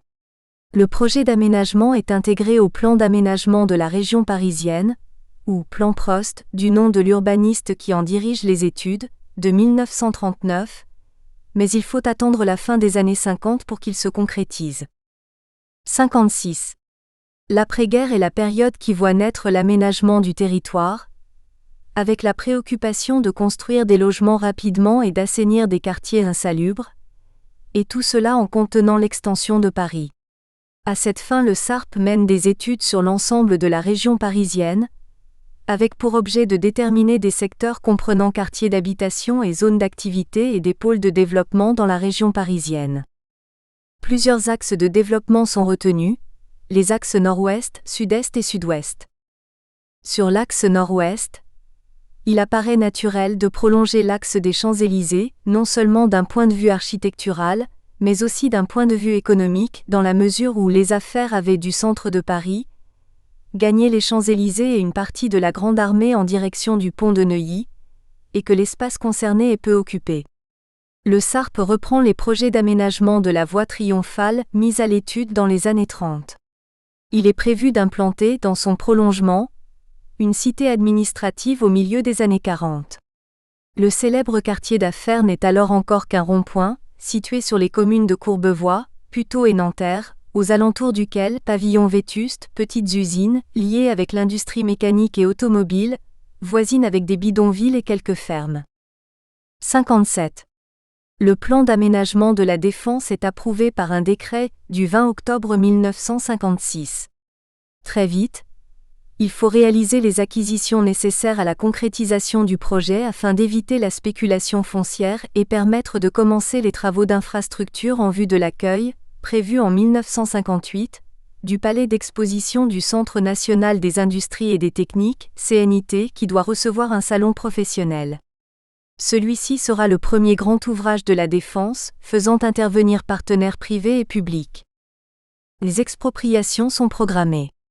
Le périmètre envisagé pour la réalisation du quartier comprend 2500 constructions, dont 400 à usage industriel et 2100 à usage d'habitation, pour la plupart vétustes, et des bidonvilles. B. Le choix de l'établissement public. 58. Il faut trouver un opérateur pour mettre en œuvre le projet. Le SARP suscite le projet de la Défense, mais ne peut assurer la responsabilité de l'opération. C'est, selon lui, au gouvernement dans son ensemble, en accord avec les collectivités locales et établissements publics intéressés, qu'il appartient de prendre les décisions fondamentales qui commanderont la réalisation effective des équipements. 59. Une commission d'études est créée par arrêté ministériel du 21 mai 1957 auprès du secrétaire d'État à la reconstruction et au logement, pour l'étude des questions relatives à l'aménagement de la Défense, dite commission SALT, du nom de son président. Cette commission, présidée par le gouverneur de la Banque de France, composée de représentants des ministères intéressés et d'un maître des requêtes au Conseil d'État, est chargée d'apporter des solutions aux problèmes techniques, administratifs et financiers que pose le lancement de l'opération. Elle demeure cependant une structure d'étude et n'a pas de pouvoir quant à la réalisation des opérations. Une autre commission d'études est par ailleurs créée en 1958 auprès du ministre des Travaux publics, spécifiquement pour la desserte du CNIT. 60. Il apparaît cependant urgent de créer un organisme d'exécution. Les options possibles sont la réalisation directe de l'opération par l'État ou le recours à une société d'économie mixte, SEM, ou à un établissement public, sur la base des dispositions du décret numéro 54-1121 du 10 novembre 1954 relatif à l'exécution des opérations d'aménagement. La première hypothèse est très vite rejetée, puisqu'elle implique d'écarter complètement les collectivités territoriales concernées. Reste le choix offert par le décret précité. 61.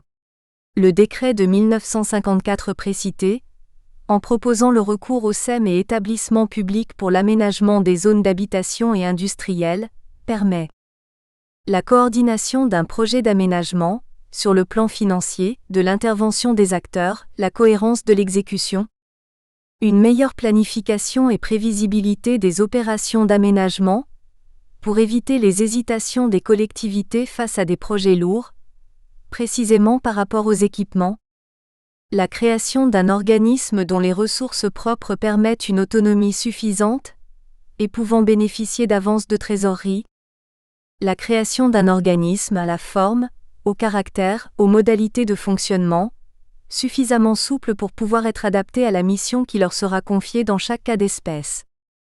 Ces organismes, selon les mêmes dispositions, ont vocation à intervenir dans les opérations intéressant plusieurs collectivités, établissements publics ou services publics et ont pour mission l'étude et la coordination des opérations, l'exécution totale ou partielle de ces opérations et éventuellement assurer l'exploitation et l'entretien de certains ouvrages. Globalement, les deux organismes semblent présenter les mêmes atouts. 62. La formule de l'établissement public est cependant préférée. Les quelques comptes rendus de la commission d'études pour l'aménagement du site retrouvés parmi les archives nationales sont pour le moins évasifs sur les motivations de ce choix. Dans le cadre de sa thèse, Bénédicte Loras a interrogé un membre du SARP sur le choix de cette formule. Il invoquait notamment qu'elle permettait de faire dépendre l'organisme du ministère de la Reconstruction, davantage que la SEM, tout en ayant un opérateur suffisamment indépendant des intérêts privés. L'État entend ainsi avoir un contrôle étroit sur l'opérateur en charge de ce projet d'envergure, ce que ne permettrait pas la création d'une SEM à laquelle participeraient les collectivités territoriales. La création d'une SEM d'État, qui aurait permis un contrôle plus étendu que s'il était partagé avec les collectivités, ne semble pas avoir été envisagée. Du moins, les sources documentaires collectées ne le mentionnent pas.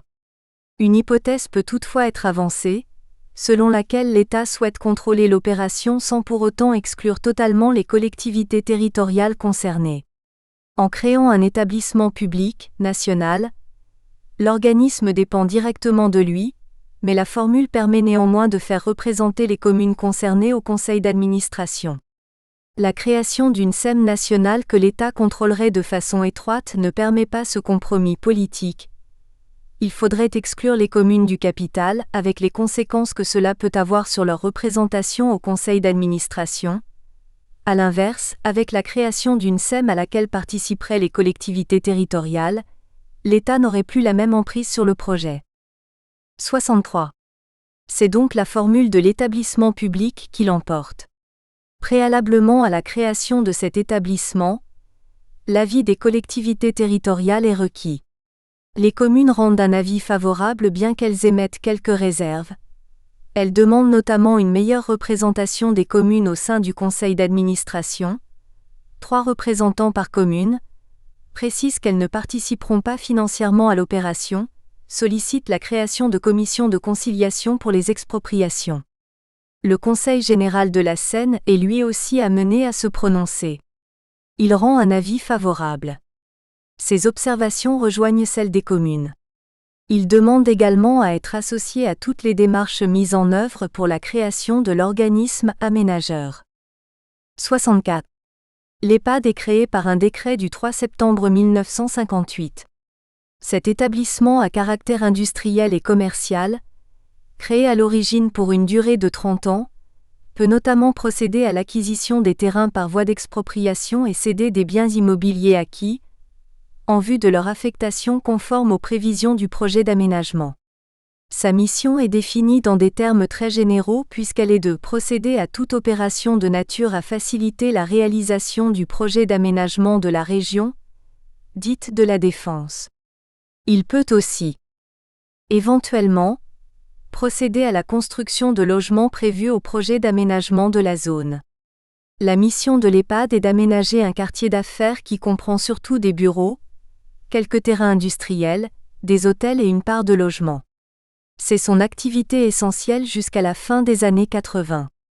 Durant cette période, l'EPAD apparaît comme l'instrument privilégié de l'État, et il est peu question des collectivités territoriales, Courbevoie, Puteaux et Nanterre, dont une portion du territoire est comprise dans le périmètre de l'opération.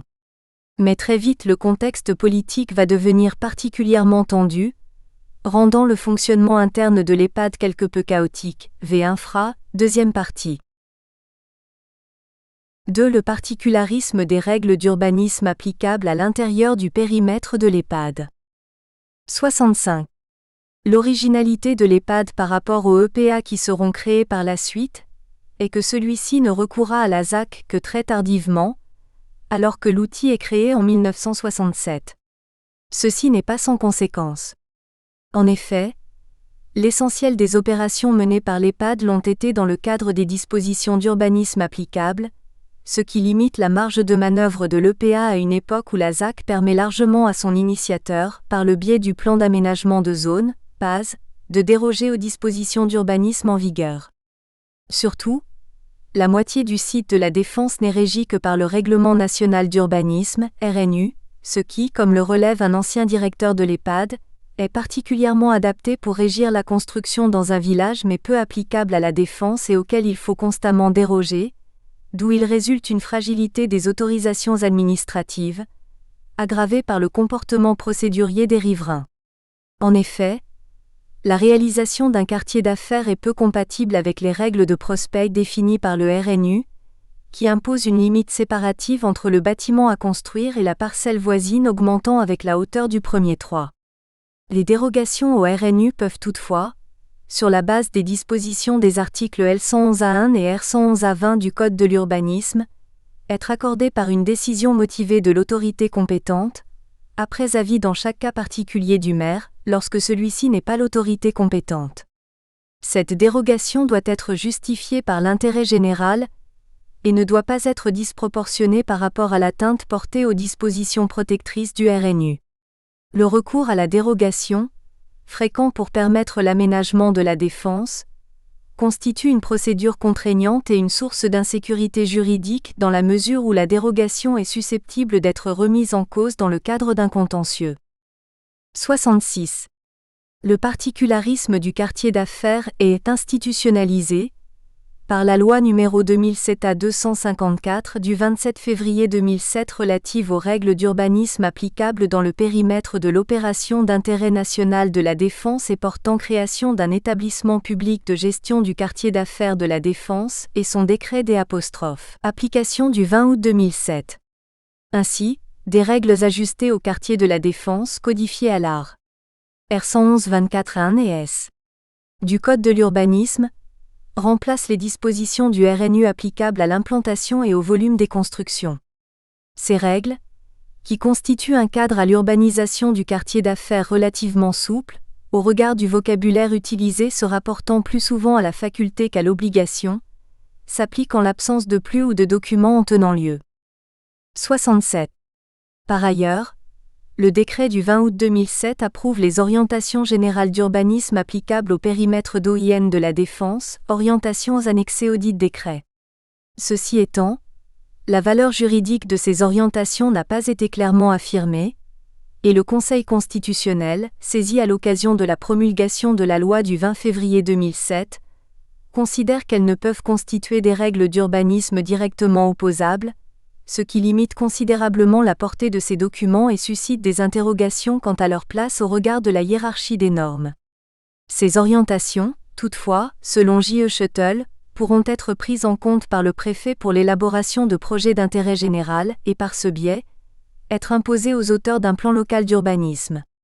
C'est également par l'intermédiaire des projets d'intérêt général que les documents d'urbanisme à l'échelon supérieur, et précisément, le SEDRIF, pourraient voir leur partie infléchie afin de prendre en compte les orientations d'urbanisme applicables à la Défense. De plus, s'agissant du SEDRIF, le Code de l'urbanisme prévoit que celui-ci respecte notamment les dispositions nécessaires à la mise en œuvre d'opérations d'intérêt national, AR. L141A1. S'agissant des autres documents d'urbanisme, plan local d'urbanisme, schéma de cohérence territoriale, l'État, à l'occasion de l'élaboration de ceux-ci, porte à la connaissance des collectivités territoriales l'existence d'opérations d'intérêt national devant être prises en compte, AR. L121A2 CERB. C'est donc aussi par le truchement de ce dispositif que les orientations générales d'urbanisme de la Défense, qualifiées d'opérations d'intérêt national, ont une portée juridique à l'égard des documents d'urbanisme. Section 2. Les EPAVN, l'alternative au SEM. 68. Les années 60 voient la politique du SARP et le plan d'aménagement et d'organisation de la région parisienne, PADOG, remise en cause. Ce dernier, qui devait contenir l'expansion de la capitale, en limitant les constructions dans ses murs, et en concentrant des grands ensembles de logements en banlieue, est considéré comme un échec. Le recensement de 1962 montre que la population de la région parisienne poursuit sa croissance à un rythme très important. Cet échec aurait été imputé à la méconnaissance des données démographiques et économiques. Une nouvelle stratégie est envisagée. Il n'est plus question d'empêcher l'extension urbaine, mais plutôt de la canaliser autour d'axes ou de pôles préférentiels. C'est ce qui est exprimé notamment dans un rapport de la Commission de l'équipement urbain, pour le 5e plan. Selon ce dernier, en matière de structure urbaine, il faut rompre avec le mécanisme actuel de bourrage et d'extension en tache d'huile des agglomérations qui les condamne à une asphyxie progressive et totale. Il faut au contraire développer l'urbanisation au-delà des périmètres actuels, en la rassemblant autour d'axes préférentiels de transport peu nombreux et bien équipés, dans des ensembles nouveaux pouvant atteindre dans les grandes agglomérations la dimension de véritables villes. 69. L'équipe de l'Institut d'aménagement et d'urbanisme de la région parisienne, IAURP, créée en 1960, est chargée de mener des études qui aboutissent le 22 juin 1965 à la publication du schéma directeur d'aménagement et d'urbanisme de la région parisienne, SDAURP. Ce document fixe les grandes orientations du développement urbain dans la région parisienne sur une échelle de temps assez longue, au moins 30 ans. Sur le plan de l'aménagement du territoire, le SDAURP apparaît comme un compromis entre les deux grandes tendances qui se manifestent dans la politique d'aménagement régional, entre les tenants d'une décentralisation poussée et ceux d'un Paris en développement constant et maintenu à un rang élevé. La solution adoptée est donc l'implantation de centres urbains nouveaux, entre l'agglomération de Paris et la première couronne sur les espaces encore vierges. Le schéma prévoit des centres urbains nouveaux de grande taille, environ 500 000 habitants, afin qu'ils aient une certaine autonomie par rapport à Paris. 70. Le schéma prévoit deux axes préférentiels de développement, un au nord, longeant la vallée de la Marne et passant par Bobigny, Saint-Denis, Beauchamp, et un au sud, le long de la Seine, passant par Tigry-Lieusaint, Évry, Orly, Rungis, Mantes. Ces deux axes ont pour fonction de contenir la tache d'huile, notamment avec les barrières formées par l'aéroport de Roissy au nord et les forêts. En outre, ces axes doivent permettre de faciliter les transports et rendre plus fluide la circulation dans Paris. Après une modification du SDAURP en 1969, les villes nouvelles qui seront effectivement créées sont Cergy-Pontoise, Évry, Melun-Sénart, Saint-Quentin-en-Yvelines et Marne-la-Vallée. 71. Parallèlement à la démarche entreprise en matière d'aménagement dans la région parisienne, les organismes régionaux d'études et d'aménagement d'aires métropolitaines, OREAM, sont créés sous l'impulsion de la DATAR. Sous l'autorité du préfet de région, les OREAM élaborent les schémas d'aménagement dont certains prévoient la création de villes nouvelles en province.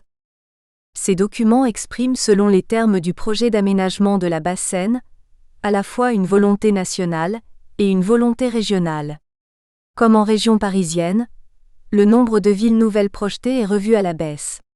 4 agglomérations nouvelles sont finalement projetées, près de Lille, Lille-Est, dans l'agglomération de Rouen, le Vaudreuil, de Lyon, l'île d'Abo et de Marseille, les rives de l'étang de Berre. 72. Reste à mettre en œuvre la réalisation de ces villes nouvelles. La première préoccupation est de réserver le foncier, afin d'éviter la spéculation sur les terrains concernés par le projet. La localisation de ces centres urbains nouveaux, particulièrement en région parisienne, est une question assez confidentielle dans les premiers temps. 73.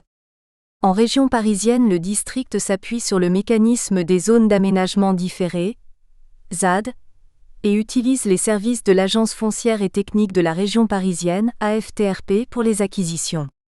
L'AFTRP est un établissement public créé par un décret de 1962 sur la base de l'article 78A1 du Code de l'urbanisme, tout comme l'a été l'EPAD. Cette dernière est en droit au service de toutes les collectivités publiques et devient, en fait, le bras séculier de la politique du délégué général. L'AFTRP joue un rôle essentiel dans le démarrage et le suivi de l'achèvement des villes nouvelles, point qui sera développé plus loin. 74. Le gouvernement fait voter la loi numéro 65A561 du 10 juillet 1965 qui modifie la procédure des ZAD. La formule des périmètres provisoires de ZAD de 3 ans, immédiatement applicable sans l'avis des collectivités territoriales, est créée pour l'occasion. Le 15 juillet 1965, les préfets des 3 départements existants signent les arrêtés de périmètre provisoire portant sur 40 000 hectares dans les zones sensibles du plan publié, soit les secteurs des villes nouvelles et ceux dont l'urbanisation doit être coordonnée avec leur développement. 75.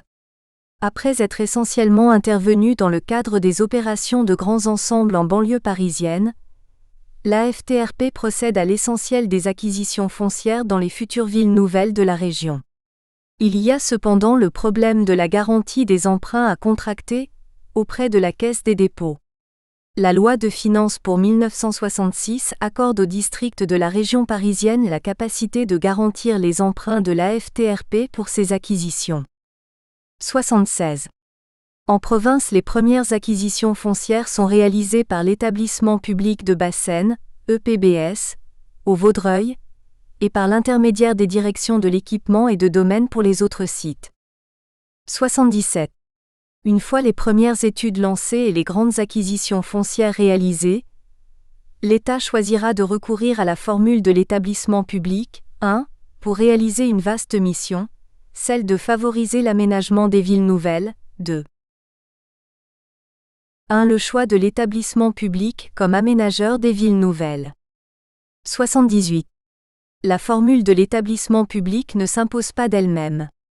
Plusieurs formules sont envisageables, et le temps de déterminer l'opérateur idoine pour ces opérations d'envergure, des missions d'études et d'aménagement, missions de préfiguration sont créées dans chaque ville nouvelle. A. Le modèle des Newtons anglaises, bien qu'ayant particulièrement attiré l'attention de l'IAURP est repoussé parce que jugé trop centralisé pour le système français. B. Une autre option envisagée est le recours à une ou plusieurs SEM, comme le permet l'article 78A1 du Code de l'urbanisme, mais elle n'est pas non plus retenue. C. Ce sera donc des établissements publics créés sur le modèle de l'EHPAD, sur la base des dispositions précitées, qui réaliseront l'aménagement des villes nouvelles. D. A. Les missions d'études et d'aménagement des villes nouvelles. 79. Le démarrage des villes nouvelles se fait de façon informelle. D'abord, sur la base d'une directive du Premier ministre en date du 4 avril 1966, à partir de laquelle est créé un groupe de travail interministériel présidé par le délégué général au district de la région parisienne, puis préfet de région, Paul Delouvrier. Ensuite, il est créé dans chaque secteur intéressé une mission d'études et d'aménagement, MEA, dont le directeur est nommé par une lettre du Premier ministre sur proposition du préfet de région et sur le rapport du ministre de l'Équipement. Les missions sont composées d'équipes pluridisciplinaires d'origine variée. Les directeurs sont des ingénieurs des ponts et chaussées, ou des inspecteurs des finances ou de la construction. On peut distinguer 3 grandes catégories au sein de la mission: le personnel administratif et commercial, le personnel technique et les urbanistes ou assimilés travaillant en équipe pluridisciplinaire, architectes, paysagistes, géographes, sociologues, économistes. 80. Les MEA ont pour mission de poursuivre les études d'urbanisme, d'aménagement et d'équipement nécessaires, d'animer et coordonner les opérations foncières, ainsi que les premiers travaux, et d'élaborer le bilan du programme prévisionnel et l'échéancier de réalisation. Ces missions implantées sur les sites des futures villes nouvelles, afin d'assurer le maximum de contact avec les responsables et populations locaux, n'ont pas de personnalité juridique. Elles ne peuvent pas passer de contrat et donc ne peuvent pas, par exemple, réaliser elles-mêmes des acquisitions de terrain ou des cessions.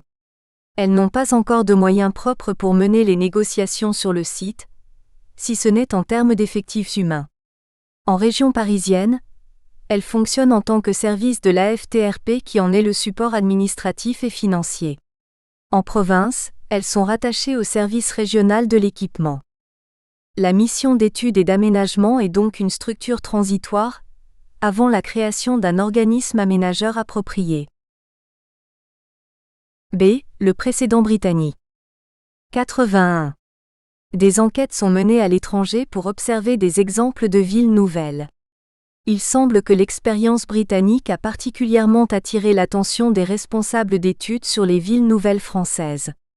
La première Newton ville nouvelle à être réalisée, Letchworth, est construite à environ 65 km au nord de Londres. Le principe est de construire des villes de taille moyenne, de 30 000 habitants, exceptionnellement 50 000 pour les villes qui auront à jouer un rôle central, pouvant se suffire à elles-mêmes. Elles doivent être à la fois des lieux d'habitation, de travail et de loisirs. 82. Les Newton's Development Corporation, NTDC, créées par le Newton's Act de 1946, sont chargées de l'aménagement des villes nouvelles anglaises. Les NTDC ont un rôle de développeurs.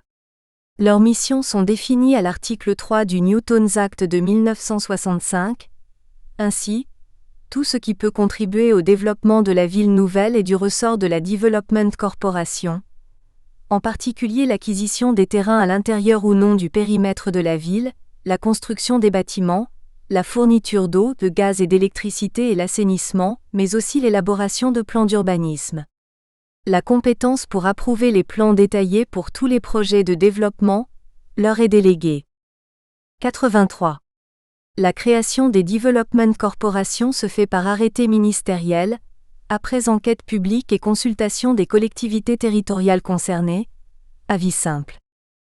L'organe principal est le conseil d'administration, composé de 9 membres, au moins jusqu'en 1969, nommés par le ministre qui les choisit parmi les notables locaux et les personnes compétentes en matière de développement urbain. Le président et le vice-président sont aussi nommés. Ce sont généralement d'anciens hauts fonctionnaires. Le conseil d'administration a, sous réserve de la tutelle ministérielle, les pleins pouvoirs. Il nomme le directeur général, décide des emprunts, définit la politique générale, approuve le plan masse, détermine les tranches annuelles d'investissement. Il se réunit 2 fois par mois. 84. La Development Corporation est sous tutelle ministérielle. Elle a besoin de l'autorisation expresse du ministre pour un certain nombre de décisions. Le conseil d'administration est tenu de faire approuver un certain nombre de documents généraux, plans masse, programmes globaux d'investissement. La seule source financière provient des emprunts auprès du Trésor, dans une limite déterminée. Le directeur général est chargé de toutes les opérations de gestion courante. C'est souvent un ancien fonctionnaire compétent en matière d'urbanisme. Les effectifs, les conditions de recrutement et la rémunération sont à la discrétion du directeur, sous réserve du contrôle du conseil. 85. Les textes prévoient une séparation des tâches plus qu'une coopération entre NTDC et collectivités territoriales. Ces dernières assurent toujours leurs compétences traditionnelles, sauf en matière de logement. Pour compenser la charge conséquente que représentent ces opérations pour les collectivités territoriales, les NTDC consentent des subventions à ces dernières, ce après d'âpres marchandages qui souvent détériorèrent le climat général des relations. Enfin, lorsque la ville nouvelle comporte un nombre suffisant d'habitants, il est créé un urban district, district urbain qui prend en charge un certain nombre de tâches d'administration générale. 86. Le système britannique séduit, mais est jugé non transposable en France pour 2 raisons. D'une part, il est très centralisé. Le gouvernement se substitue aux collectivités dans le périmètre intéressé. Cette situation est difficilement concevable pour les villes nouvelles françaises dans la mesure où les communes concernées par chaque projet sont nombreuses. Ce problème de morcellement communal n'existe pas en Grande-Bretagne. D'autre part, le système britannique fonctionne sur la base d'emprunts à très long terme, 30 ans, ce que n'admet pas le ministère des Finances en France. Néanmoins, les futurs établissements publics d'aménagement emprunteront un certain nombre de caractéristiques des Newton's Development Corporation, notamment quant à leur mission, quant à la mixité des équipes opérationnelles et quant à leur structure interne, bien que le mode de désignation des membres du conseil d'administration et du directeur général diffère. C. Le recours à la SEM écarté. 87. Les premières SEM apparaissent au milieu des années 20, mais se développent surtout à partir des années 50, avec l'intervention d'un décret de 1955 qui étend le champ d'intervention des SEM, jusque-là cantonné à l'exploitation des services publics et la construction de logements, à l'aménagement et à l'équipement, ouvre le capital des SEM au département et étend la participation maximale des collectivités territoriales, qui passe de 40 à 65% du capital. C'est à la même époque que sont créées les filiales de la Caisse des dépôts et des consignations, la Société centrale immobilière de la Caisse des dépôts, SCIC, créée en 1954, et la Société centrale pour l'équipement du territoire, SCET, créée en 1955, qui participeront au capital de la grande majorité des SEM. Les SEM se multiplient et détiennent une place importante en tant qu'aménageurs, elles seront notamment les principaux aménageurs des grands ensembles. 1. Pourtant le recours à cette formule est remis en cause par les instigateurs des villes nouvelles. 2. 1. Les formules de SEM existantes dans les années 60. 88.